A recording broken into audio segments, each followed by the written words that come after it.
What's up, guys? We're here. We just watched episodes 3 to 6 of Andor season 2. This has spoilers. Someone put me in the comments like, "Why didn't you say there's spoilers?" There's absolute spoilers. If you haven't watched it, go watch it. All right. Now we've gotten that out of the way, how do you guys feel about the Star Wars French Resistance? Is it thumbs up or thumbs down? How do we feel about the French Resistance in Star Wars?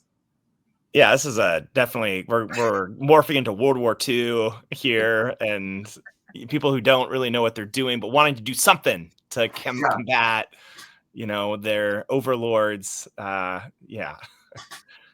It took me out of it a little bit, just to be honest, because it felt like I could have been watching like a World War II movie or something, and so it just took me out like a small bit. But I mean, it was well done and like thoughtful, but I was like, I don't know. Kyle, what did you think? Yeah, I mean, it definitely was very much on the nose. I mean, it felt a little like, okay, maybe I don't want to say like amateurish, but I guess that's what it was supposed to be by design. But I don't know. I didn't mind it, frankly. I was just convinced that out of that entire sequence, like especially at the end, that Cyril was going to be spotted, and he wasn't. So I was surprised by that. At least that's where my head was at, and I thought that was going to change the dynamic. I did not see it coming the way it had finished, but yeah, we'll get into all of that. So we're going to hit plot, character development, videography, some notable moments and big themes. But maybe we'll start with who right now, if we had to put like a tier ranking, who is the most interesting character on the show? Mine is Colonel P.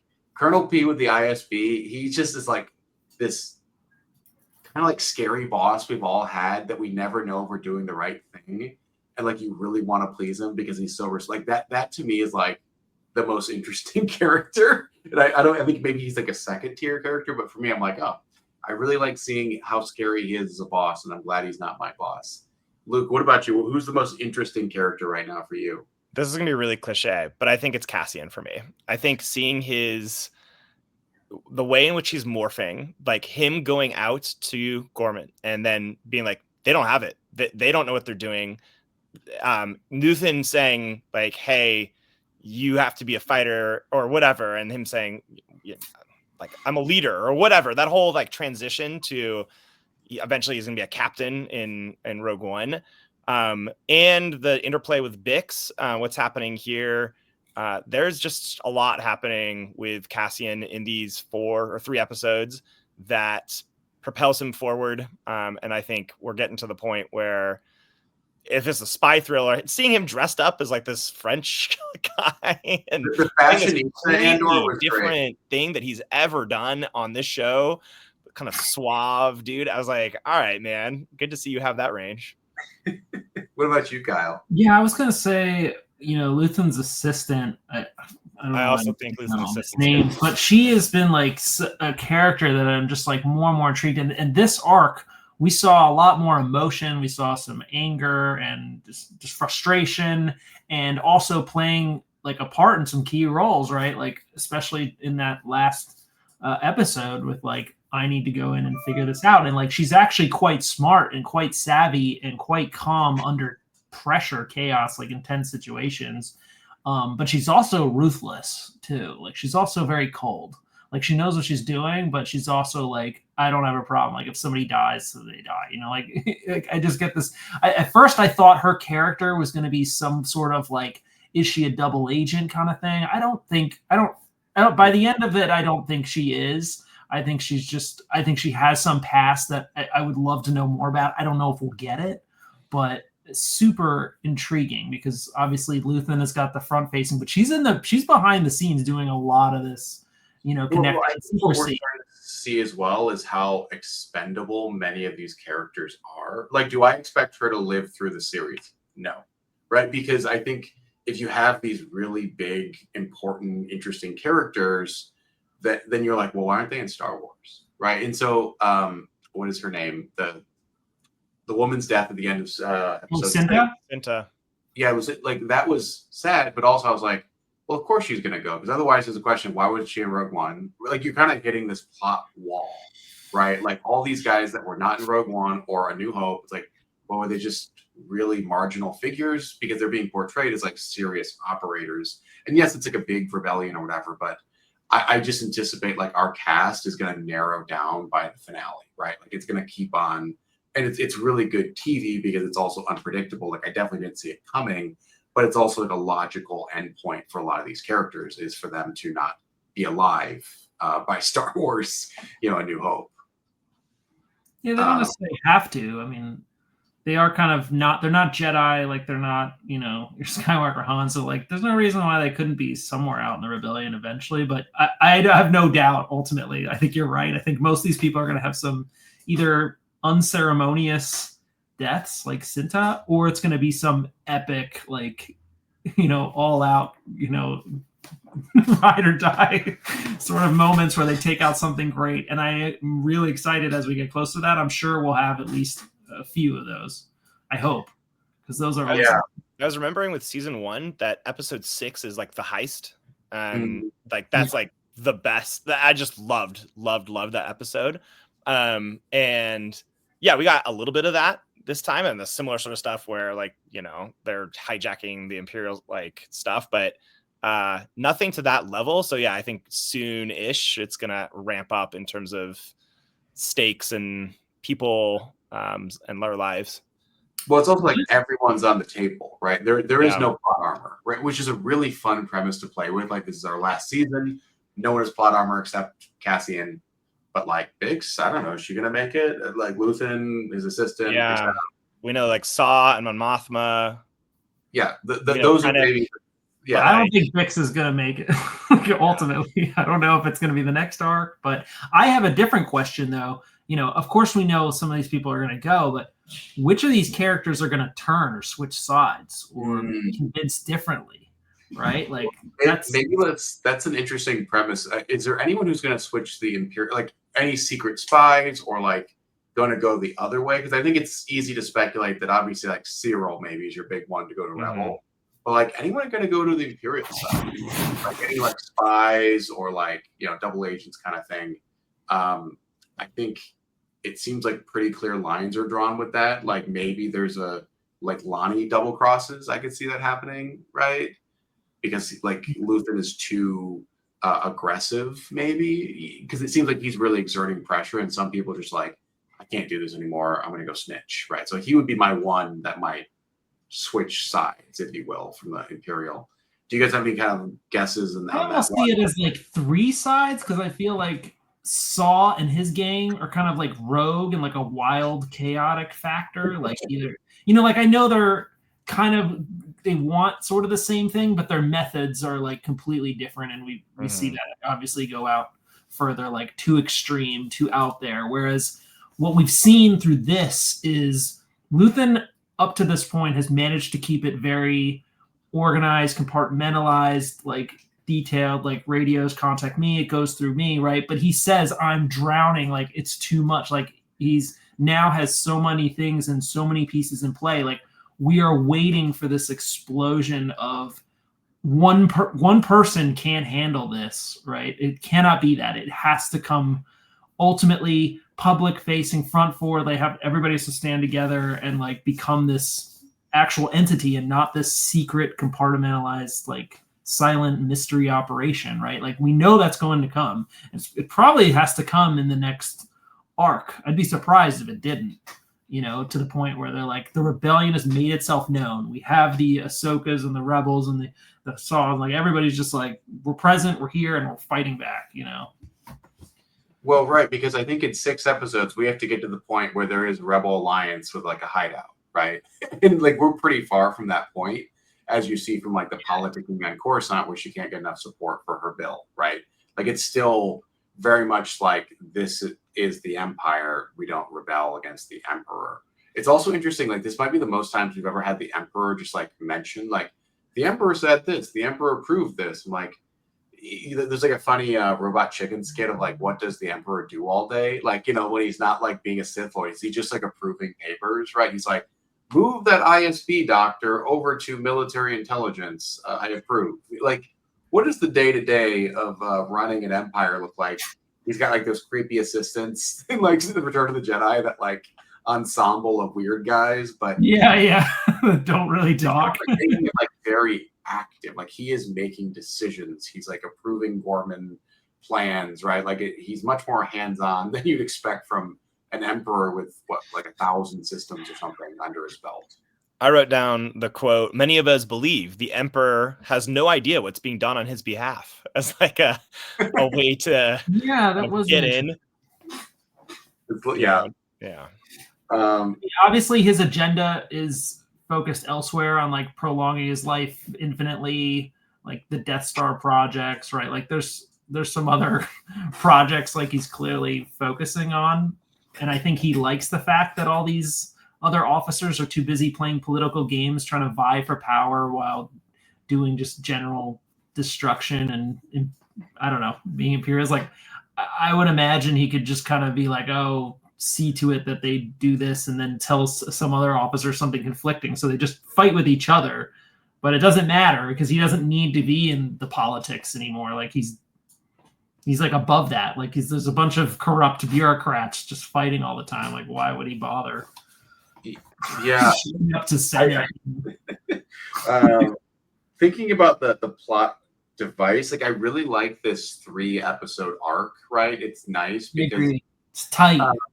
It makes it feel like you're watching a 2.5-hour movie, right? Yeah. If you can do it in one sitting, it's great, and it's just like a complete arc. Yeah, it flows right into it. Yeah, they did that in season 1, but it didn't feel as clean maybe as this did. Like this feels really clean. We're like it blurs. Yeah, like the episodes kind of blur together a little bit. I had a hard time distinguishing there. One stopped and the other began. Like I think one of my questions was like the guy who was the finance or the running the nonprofit, whatever Terse, whatever his name was, Mon Mothma's like old boyfriend. Oh, like, Tay. Tay, are we gonna see him die on camera? It's like no, it's a year later, and of course he's just dead, right? Like it's like we assume that, and like maybe we'll get one piece of dialogue in the next episode, like. So sad what happened to Tay on that crash. You know, like he'd been drinking.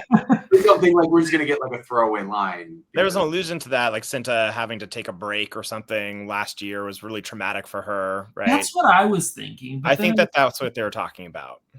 Interesting. So it was like maybe like a psychological. But she's kind of a killer, right? So I don't know why she would have a problem killing like a rich guy. I don't either, but maybe like they had to play off that. I don't know. Yeah, I don't feel like I got enough out of that. And frankly, I think they spent a lot of time like, oh, they're in love, like all the stuff. Like we haven't seen them. Like we didn't see Cinta till the end. There was like this tension, like we kind of knew it was there, but we didn't really know it was there because we never really knew her background. They told us her background, but we didn't experience it as viewers. So yeah, she's just kind of like war orphan. She's coming from a bad place. Yeah, but they told us that it wasn't. None of this stuff was shown. So like as an audience, right, like from a film perspective, it's just like, well, this person had a really tough history. It's like, okay. Yeah. But you're not going to feel for them as much as if you actually experience it with them. Totally. One thing that's nice about the 3-episode arc is it feels like we get almost like a mega climax in episode, like the episode 3 last 20 minutes, because it's like all 3 episodes cascading and they all kind of have their like high point near the end, obviously, but it feels like you have like 3 things going on at the end of episode 6, I guess the 3rd episode, episode 6. You know, you sort of like the heist or happening. You have this like listening device that's going on, right? And then you also have obviously the very end with Cassian like getting revenge on this doctor. Bix getting revenge. So it's kind of nice to have like this mega climax, if you will, where it's like a bunch of stuff's happening and the stakes are really high. And it felt like the Gormans got away with their heist, but losing Cinta, so it was like bittersweet, I suppose. I mean, well, like it just felt like everything was going too smooth. It's like, okay, one of these things is going to go wrong. Like I thought it might have been with her messing with the thing, like, and there's like blood dripping down her fingers. Like I was wondering if someone was like, yeah. Why is there blood? Like that was like a little red herring there, and I didn't see Cinta getting shot randomly. I mean, they alluded to like that guy being a loose cannon, but I thought it was gonna be that woman. They're like, "Where's Cindy?" or whatever, because they already questioned her as the driver. They're like, "Can we get a different driver? We need Cindy to be up top." I'm like, "Why don't they trust us?" I thought that was like a double cross or something coming, but I didn't see Cinta getting shot. That wasn't on my bingo card. No, but you knew as soon as like no blasters was like, okay, Yeah, someone's gonna bring a And, blaster and this is gonna go south. and we all knew it was like so amateur hour. The whole thing, like that's whole Cassian's point. Like they don't know what they're doing. They just want to do something, and of course someone's gonna get killed, even when the Empire wants this to happen. Like, yeah. Luthen's 3D chess, he's like, that's fine, they'll do it. Right. Luthen's really waiting to have this all blow up just as he wants it to. Yeah. You know, 3D chess is just chess. Sorry. Yeah. 4D chess is just all the time, which I guess you do anyways, right? Let's move into character development a little bit. I think it's been really delightful to see Bix come into her own. Like, I think she was sort of a tertiary character in season 1. Like, she was a character that was notable, but like there was like remnants of PTSD of her having this like nice revenge arc with the ISB doctor. I think her arc has been really interesting, as well as like Luthen's assistant. Like, I think her actually coming along, as well as like, I'm really invested in Cyril's career, guys. Like, I really care about him progressing. And when he said this is the greatest moment of my life, I know.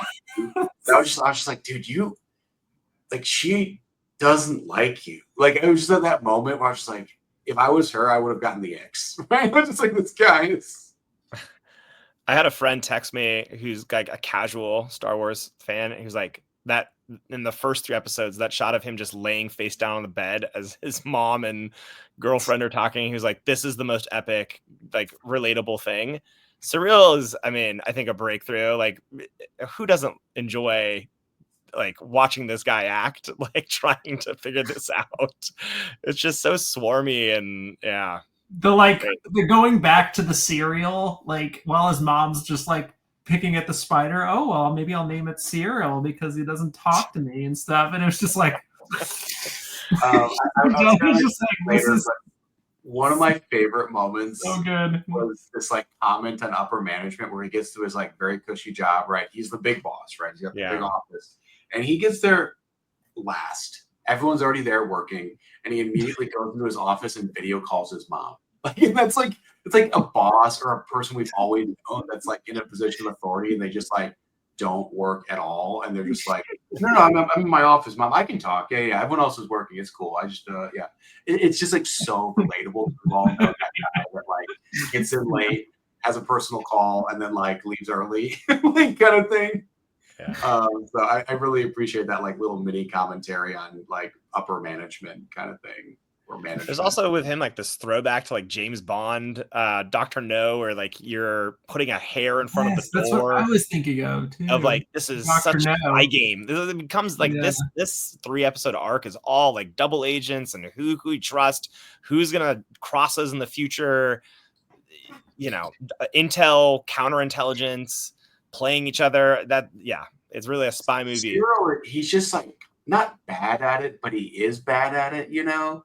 Like, it's like he's a cringy spy kind of deal. And it's wonderful, right? It's really wonderful. Well, he's a little bit naive, right? Like, he's a little juvenile, right? He's like, I mean, his mom's like, oh, you're just like a boy going out for an adventure. And like, he wants to be accepted, right? He wants to be embraced. He wants to be of value. Like, he's got this clear need for acceptance, you know, but everybody around him is either like putting him down, like not giving him the full picture, or you know what I mean? Like, so you gotta feel bad for him in some ways, right? Like, well, this happened in season 1 when he like led this raid, you know, with all these Marines or whatever to Ferrix, and then they just get like absolutely massacred. Yeah. And he's like, uh-oh. I mean, I think this is going to be the point where my vote, I know we had this question earlier, but my vote is he's going to like turn to the light side, right? Or like join the resistance in some way. It might be in like a final act kind of deal, but the pieces are being set up where he doesn't realize that Dedra is manipulating him. I'm not quite sure how, right? Because I think he's kind of in on them making a rebellion there, but he's going to actually see like a massacre or something and be, I think, come around and be like, oh, I didn't sign up for like bodies being stacked in the corner kind of deal. It's lying by omission, right? Like, I don't like he seems somewhat like okay with what he knows so far, but clearly Dietrich's gonna know more and like just can't tell him. So that does make a weird relationship, right? So the question is, are they both gonna turn, or are they both gonna stay the course? But then Cyril will just be so mad that, you know, I don't know if she didn't share or become privy to it and join them. I don't know where that really goes, right? It's very vague. Because maybe Deidre also with Cyril is like, this is all too much. You know, we have yet to see what this Gorman massacre is gonna change for everybody. I agree. Let's hit a little bit on the videography and soundtrack. Soundtrack I thought was phenomenal, epic, like it fit. The videography, like just the use of light and dark, these really wide shots. Like I sat there watching, I was like, man, I wish I could have a card that had this image in foil on it. You know, like it's just Cool so stuff. like interesting set pieces and eye candy everywhere. Yeah. when you're walking through that rich guy's museum, right? It's like I want to learn about each of the artifacts. If this was a video game, I would go like press A to like learn more, like read the text. Yeah. Read the war box. And it just felt like it was really well filmed where you were just like curious about everything on the periphery, right? Like what was going on over there? What was that? What was that? Yeah, we were talking before we started recording about, Matt said, is my TV off? Like the tones here were so kind of dark and muted and sepia. And I said that I had really noted our time on Coruscant in the past has been bright white ISB, lots of sunlight. And then this time we see dark, gritty, very gray. Like Cassian and Bix are in this place that like doesn't seem to have a working light. Like Soviet era, They're getting coded signals from this flashing light way far away. It's grungy. It's raining. There's like kind of empathetic nature setting stuff up. Yeah, it's just a really interesting take on Coruscant. And Kyle, you were saying that's what the beauty of this planet is. It's like just any city everywhere all at once, you know. Yeah, we see, you know, Gorman and Chandrilla are soft colors, round designs, right? Floral, well kept, right? Like I think for me, what stood out most was just the play they had in doing sort of like this fashion design of what Gorman would feel like as this like like a Paris or some, you know, other European fashion-based city, right? Like it's basically what it is. And that's why I think the whole heist thing of like, okay, this is like Paris circa 1943 or something, you know, it's like 42, you know. That's what I was intrigued with, because they had so much play with it. So looking around at all the costumes, all the like everything from the bed to the windows, they had that like weird round window and stuff. You know, it's just like, this is all really cool. Like somebody had a lot of fun with this, you know, building these sets out.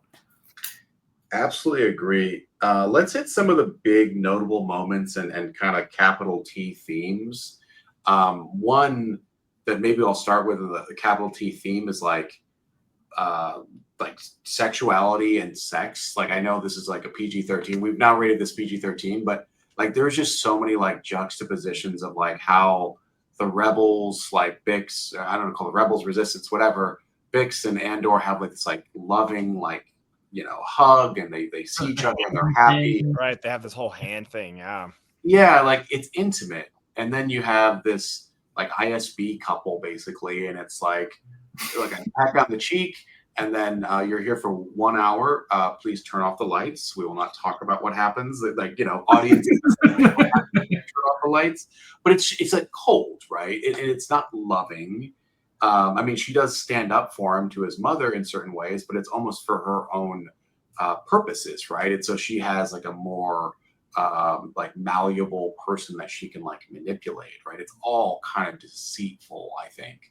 Like I don't think she's not telling off his mom out of like love. She's doing it so like he can be like a better whatever boyfriend partner to her, like more there, right?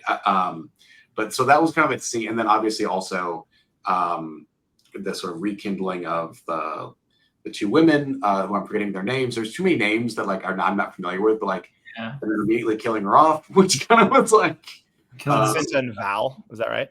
Yeah, Val and Cinta. Yeah.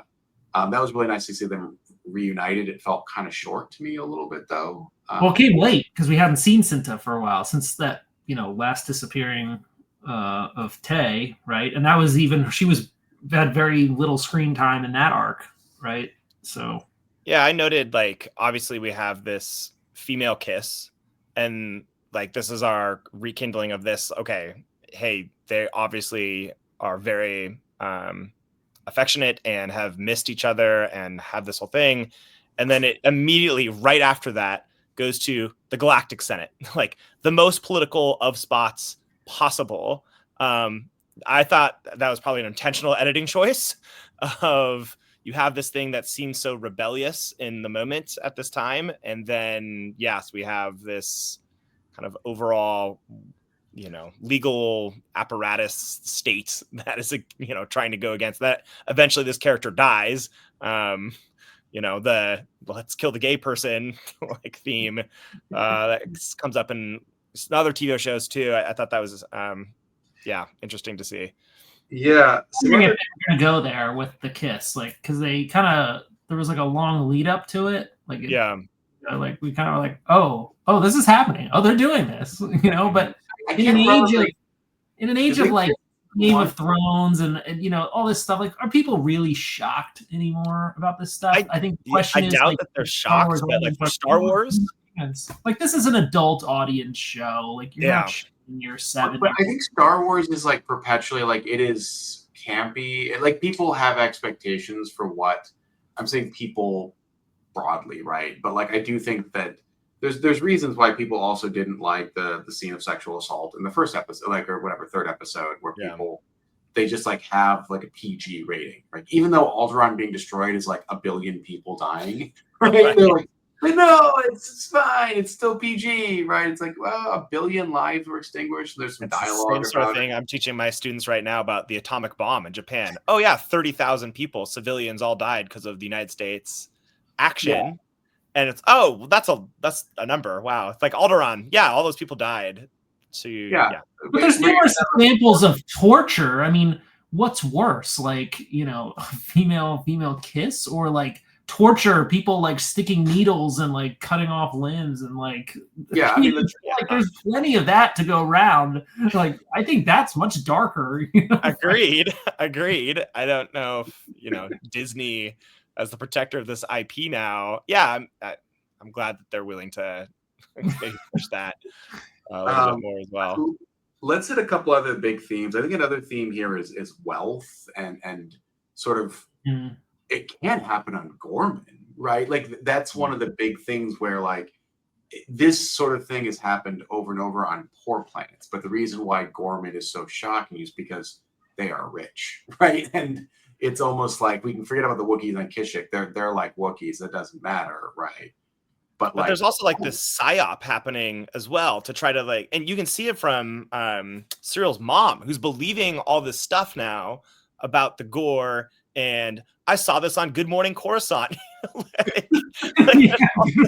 That was a little weird to me. Like, like what are you wearing? They're doing all this stuff. Like they're clearly setting this up, and the next episodes or 1 year later, how much even worse is this going to be? Is everyone going to be like, oh yeah, they killed that, they took that hostage? I don't know, man. Like it clearly seems to be a very much again resistance, French resistance, Nazi stuff, but like also propaganda and how do we run this so that we can start destroying this planet, taking their natural resources.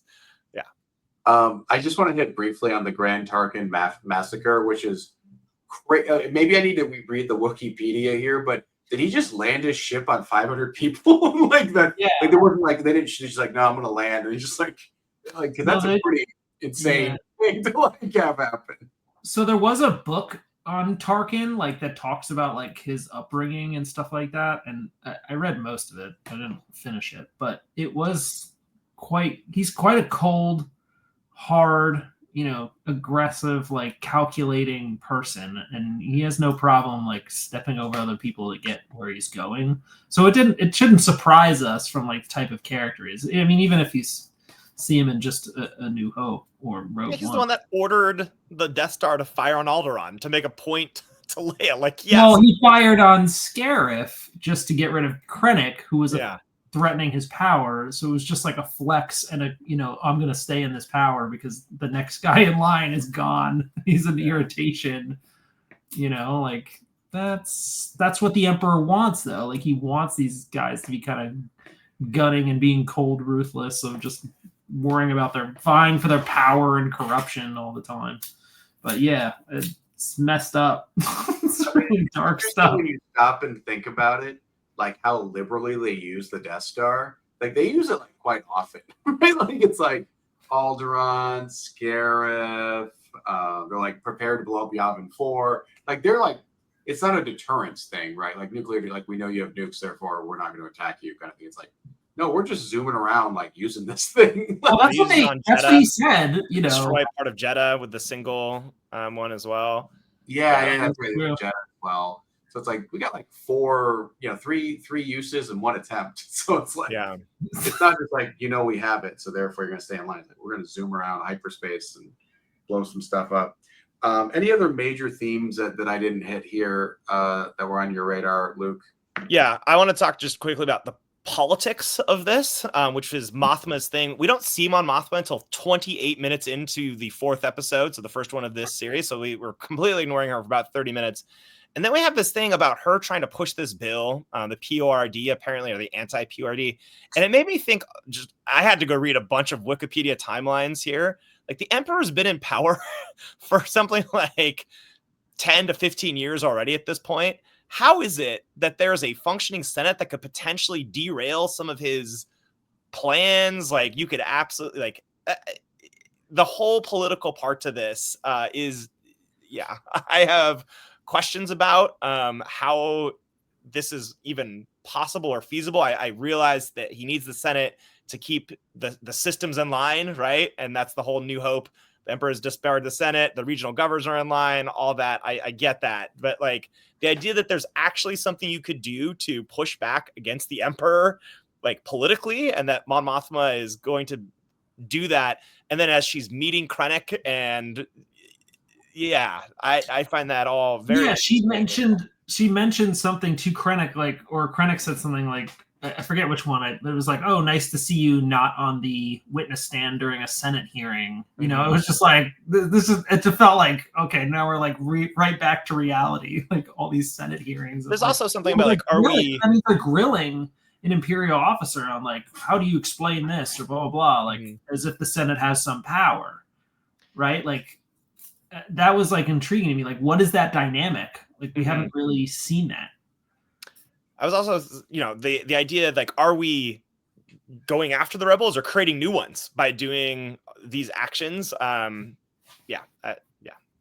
Creating new ones, definitely. Yeah, I mean, I think the show, one thing that maybe, like, if you had more screen time, you could have just shown maybe even earlier, like, hey, like, the Senate does actually have swing, like, or there's, like, oligarchies that exist within the existing, empire, like why is Mon Mothma allowed to do anything, right? Like, why not just be like, Syndrome, shut up, you guys are like just a wealthy planet that looks cool, right? Like, so I think they could have fleshed that out a little bit more. It's like, oh, but the ruling oligarchs of Coruscant are actually the power maker, whatever. To like make it a little bit more believable, but you can't do everything. I still give this like an A+.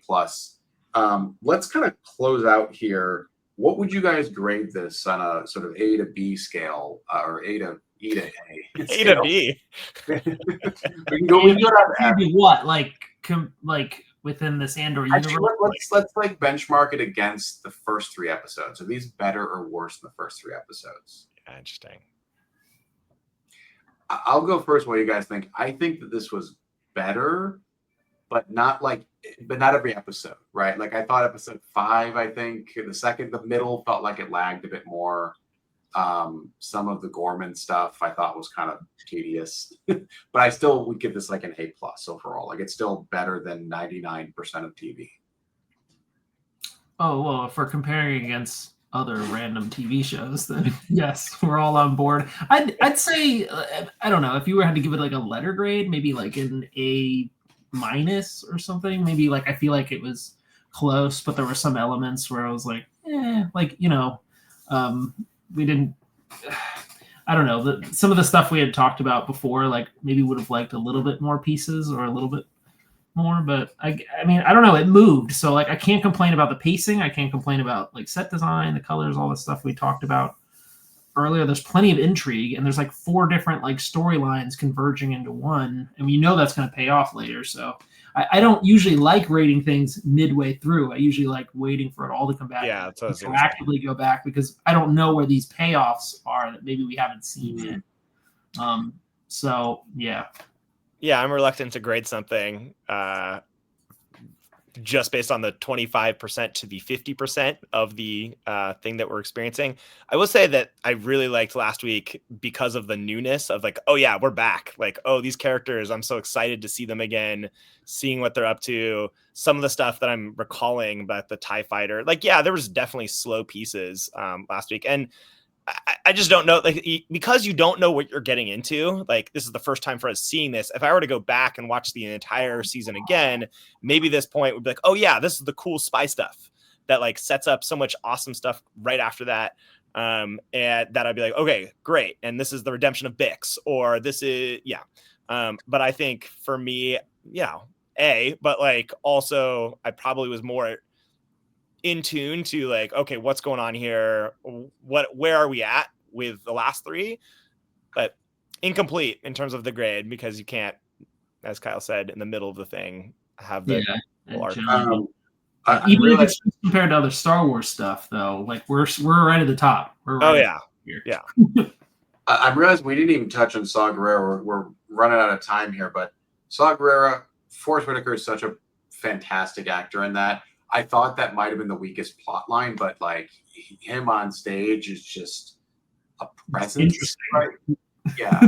Chaotic. You don't know where it's going. Yeah, like him being there, I'm like, I want to, my eyeballs are really tuned in.